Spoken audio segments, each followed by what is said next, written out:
Hey, it's Joseph here. Today I have a package that I really want to get it open, so I'm just trying to get this video over with so I can just play with the content inside. Obviously, you've seen it on the title of the video. It is a Sigma lens that is 16mm and 1.4 f-stop, and it is meant for Canon EF-M mount, so it is going to work with my Canon M50, and I am hoping great things with it. So let me just cut it open and see how this one works. And I had to look for it, but this lens goes for around $400, and I got a discount, so I was able to purchase this with $380 off of Amazon. The one that I'm using is actually the kit lens 15 to 45mm, and it's been serving me just fine. And I actually have some other lenses that are much cheaper, but this is by far the most expensive lens, so I am expecting great things out of it.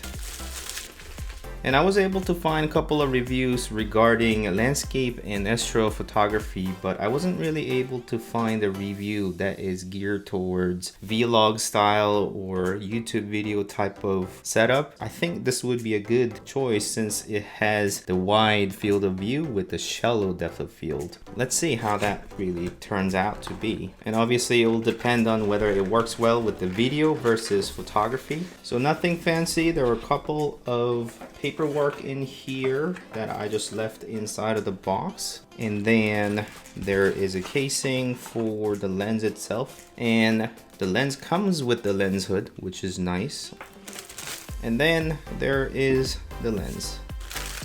So as far as a size comparison, let me compare to other lenses that I have. And this is Canon's 40mm, and I believe it is 2.8, and it is a pancake lens. This is just a lens cap, so it is about this thick. And then this one is actually Canon's nifty 50mm lens 1.8. This one is a lens adapter, so the actual lens size is about that thick. So you can see these lenses in comparison. I've seen much bigger lenses before, but it is definitely the largest of my collection. There it is in terms of size comparison. And also in terms of the weight, it is quite hefty. It is probably gonna double the weight of my camera once I put this on, so I need to be a bit conscious about whenever I'm carrying my camera, and because of that there's going to be additional concern about protection. And I think it's great the fact that this comes with the lens hood, because the lens hood not only deals with the light coming into your wide lens, it also protects your lens too. And because I'm in a studio setup, let me just take off the lens hood and just mount this lens onto my main camera, Canon M50, and see what sort of visual change it has. And just for the sake of comparison, this is Canon M50 with the kit lens of 15 to 45mm, and the aperture is actually at 3.5, and this is what the image looks like in my studio. And for the control comparison, I'll be comparing with the Sigma, the new lens. And this is with the Sigma lens. You can see the view is a little bit tighter since I have jumped from 15mm, which is wider, and then to the 16mm. And maybe you'll be able to see a little bit of color or the tonal difference, but it is quite minor. I'm not really picking up much.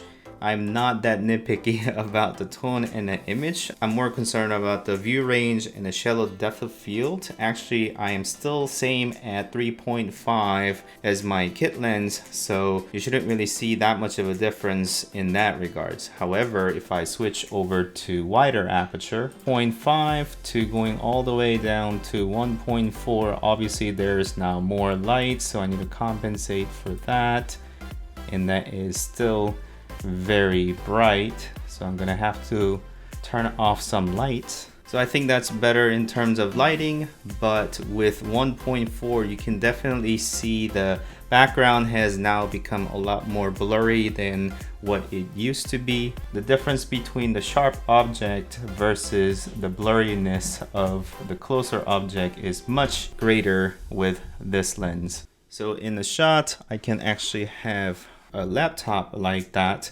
and then you can see how blurry the edge is versus my face. So as I go further, it's going to become more and more blurry as it focuses to my face. So the autofocus is working quite well. And then let's see how it quickly adapts to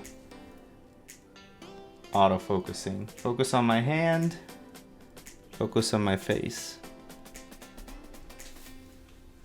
So that is snappy and silent. I'm not hearing much of a motor sound if there is any, so which is very good. And I can have the background pretty much blurred out at this point. I can go a little bit closer and then you'll see the background basically blurs out further. I think I'm gonna have to reduce the light further down. Let me actually do that. So I think that is a little bit underexposed, but how is that looking? So you can see the foreground pretty much blurred out at this point, and a couple of items on the shelf, and the objects on this stand right here is a little bit blurred out, making distinction between my face versus other background stuff.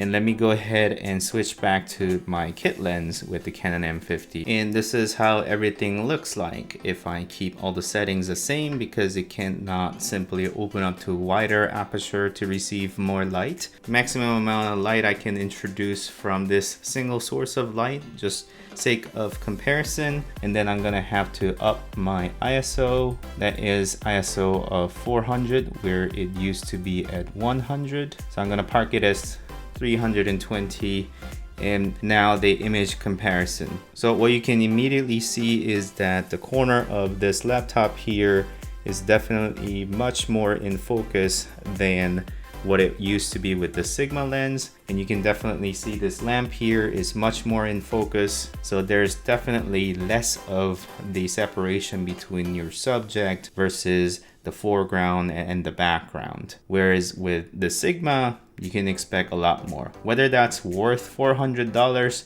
I don't know. I'm gonna have to do more testing myself and different setup with mine, how it works with the lights and all. But I just wanted to do this comparison on camera, recorded, so that you guys could see that as well. Let me go ahead and switch back to Sigma. There you go, switching over to Sigma lens, and you can see it is overexposed. So I'm gonna switch my ISO back down to 100, and it is still overexposed. So I'm gonna reduce the light. So this shot is now with the Sigma. And whilst at it, I wanted to show you my kit lens. It is definitely a lot more plasticky than the Sigma lens, which is much more higher quality feeling. I don't know if the whole thing is made out of metal, and I can definitely feel there's a lot more weight to it than this plasticky. Although I have been using this kit lens for a very long time, and I have made a review about it several times too, so I really like this lens, and I believe it uses very good glass too. And in terms of build quality, I don't think it is absolutely the best, and also when in use it extrudes that much, and I have to kind of clip that in and out all the time. Although it kind of folds to very small lens, that is definitely something to consider, whereas the Sigma lens doesn't change in terms of length. I think there's definitely some things I can do to make the lighting a bit better, since I just kind of set this one up ad hoc. But the Sigma lens is definitely looking much better than this lens for at least this sort of studio shot setup for the video. So what do you guys think? So if you found this short video useful, please like and subscribe to my channel for contents like this. Thank you so much for watching as always. I'll see you next time. Bye.